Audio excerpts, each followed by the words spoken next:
Guys, magluluto tayo ng beef puchero. So, na-sear ko na ang beef. Ilagay na natin. Yan. Brown ko na. Parang binabrown mo na sa konting mantika lang. Tapos, timplahan na natin guys. Ito yung beef Knorr cubes. Knorr cubes na beef. At saka yung ginisang bawang sibuyas. At saka kamatis.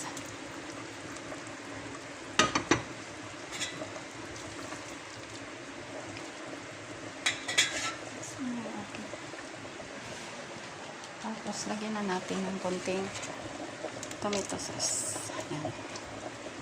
Itong kulay.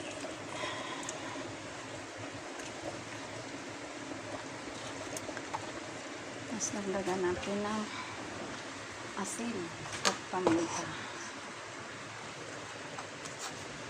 So, ayan ang asin. Dalawa lang.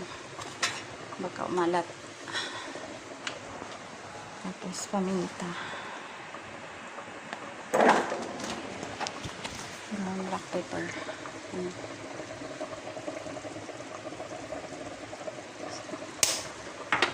Tapos laurel.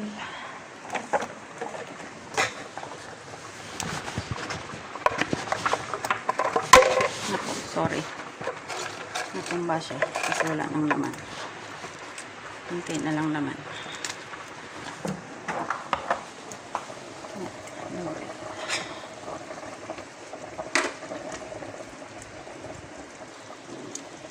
So, i-sure cook lang to siya guys na mga 40 to 45 minutes. And then, ihalo natin to. At saka yung cheese. At saka yung itong cabbage. So, yan. Cabbage at saka cheese. Kasi ito, sandali na naman to. Dahil luto na to eh. Na-sear na rin siya.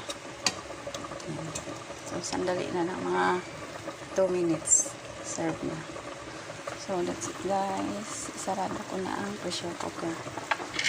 Para magsimula na siyang maluto. Thank you so much for watching guys.